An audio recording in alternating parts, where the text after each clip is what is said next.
Hey everyone, it's Gamefruitpulp and welcome back to another Minecraft video.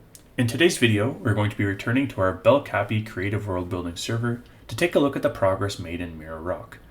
It's been 9 months since our last visit to this amazing mountain city, so I have a lot to go over. If you're excited to see how this interesting build has progressed, be sure to hit that like button. Before we jump into our tour of Mirror Rock, let's take a moment to explain what Belle Cappy Creative Building World server is all about. Belle Cappy is a community-driven city building project where players work together to fill in the island of Belle Cappy with not one but 6 cities. Each region of the island has its own theme, history, and architectural style. Pick which region fascinates you and work together with other builders to bring it to life. This server has a screening process to make sure that those who join actually want to build the map, and Mirror Rock has one of the more interesting themes on the map as it forces builders to think about building underground as well as on the surface. Mirror Rock's history is as follows. Although these lands were uninhabitable upon the settlers' arrival, it appears that at some point in the distant past these mountains were once occupied by a small civilization. These people appear to carve out the mountains and develop an underground infrastructure. Although almost all of these people's buildings are gone, those who settled in the area pay homage to the lost civilization by also building infrastructure tied deeply into the mountains. This area is built by Lord Jinwa, and they've been kind enough to send me a document outlining not only the new additions to the region, but also shared some lore with me about the parts of the map that I had previously showcased. We're going to be starting off our tour of Mirror Rock in the historic district. The first area settled and developed in what is now Mirror Rock. Nestled between 2 largest mountains in the area, this borough is protected from winds coming from the east and snow/rain coming from the ocean. It is defined by its small, colorful, single-family homes and St. Bernard's Church halfway up the mountain. I showcased the church last video, but I think it's worth sharing again because it's one of the main attractions of Mirror Rock. St. Bernard's Church is the oldest church in Mirror Rock, dedicated to St. Bernard, the patron saint of hikers, backpackers, mountain climbers, and alpine skiers. Based on the real-life martyr shrine that was built on a large hill, you can work your way down the mountain and you'll find this church nestled. Continue further and you'll find a roundabout with a tree that looks different than the rest of the trees within Mirror Rock.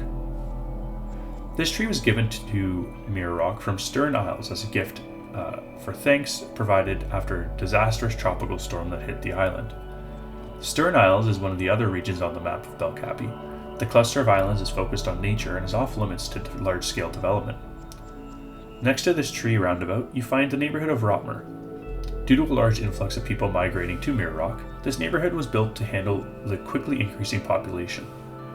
Nowadays, most of the houses are vacant, but the area is maintained due to its historical significance. These colored houses offer a sharp contrast to the gray and white of the snow-covered mountains behind them. Moving up the hill, we start to see some of the new additions to this region. Jinwa has built an educational, historic settlement paying homage to the lore of this region that was previously inhabited by people who focused on cave development. A recreation of the Mauti settlement.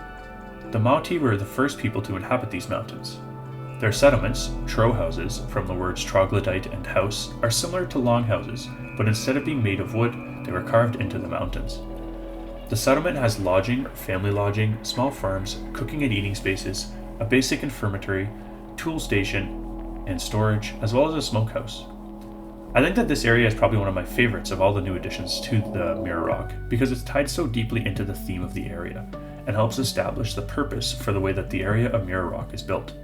The feature that Jinwa wanted me to take a look at before going into the mountains is an area that we took a look at last time we visited Mirror Rock, but it was not finished at that time. Moving across the mountain, we find Windrock College. Just outside of the historical district, this complex of buildings previously housed the City Hall of Windrock and the Parliament for Mirror Rock. It has now been renovated into a college, although the main council chamber is still intact and is now used as a lecture hall. This area is really well done. The ceiling of glass showcasing the former council chambers is a really interesting touch that I think makes these buildings quite unique. To take a look at the other parts of Mirror Rock that have been developed, we need to make our way into the mountains, where this region really starts to come to life. To start off our underground tour, we return to the area that was under construction during our last visit, but is now complete and looks amazing. Mossy Rocks Farms is a substantial development inside the mountains of Mirror Rock that helps supply the region with food. These farms are at the first stage of a self-sufficiency program run by Mirror Rock. Its main goal is to develop crops that will thrive in high humidity, low airflow, and low light level conditions. Basically the conditions you would find underground. The shape of the underground greenhouses was inspired by the trow houses of the Monty people. These farms are also believed to be haunted due to the multiple deaths from workplace accidents during construction and the murder-suicide of 2 co-op students in the first year that the farm was open. I asked Jinwa about the lore about these farms being haunted, and they told me that they were watching BuzzFeed Unsolved while building this, so that's the vibes it was giving them.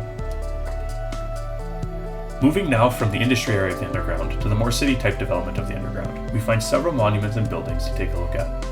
This area features 2 intersection monuments, the Wind Rock Crystal Monument and the Mirror Rock War Memorial. Both of these monuments take what would otherwise have been plain intersections and give them detail and lore to help bring the area to life. In this area, we also find a number of unique buildings. Mirror Rock District Energy is the only power plant in all of Belle Cappy, at the time of recording this video at least. The main power plant for the underground avenue, it also supplies hot and chilled water for the heating and cooling systems along the road. The control room is inspired by the N-Wave control room on Pearl Street in Toronto. Next door to the power plant, we find the Pentel Theatre, a small local theatre that regularly features musicals and concerts. Buildings like these 2 are what really makes Mirror Rock special. I find that in a lot of cities that are developed in Minecraft, they're developed really quickly with a bunch of buildings, but those buildings don't really serve any purpose. In Mirror Rock, Jinwa has taken the time to give everything a purpose for being there, and it shows and brings this area to life. At the next roundabout, we find the First Health Center. This building functions as a clinic for the general practice and medical specialists. There's also a pharmacy on the ground level for ready-to-fill prescriptions. The last building that I want to showcase in this underground area is the largest of the 4 showcased in the commercial underground area of Mirror Rock. The Mirror Rock Convention Center is a grand building that Jinwa has set up to host some kind of trading event. This building's open interior and high ceiling really present itself as what a convention center would look like in the real world. Jinwa has done an excellent job on this building. The final area to showcase on Mirror Rock is once again outside, so as we make our way outside, we find the Belle Cappy flag and map roundabout. This grand feature roundabout showcases the entire map of Belle Cappy. The flag of Belle Cappy, created by Ninula, is seen above the intersection, and below it is a map of the Belle Cappy Islands built by Jinwa. As we fly out and look at this roundabout, we can see a built-up high-rise area that is still under development.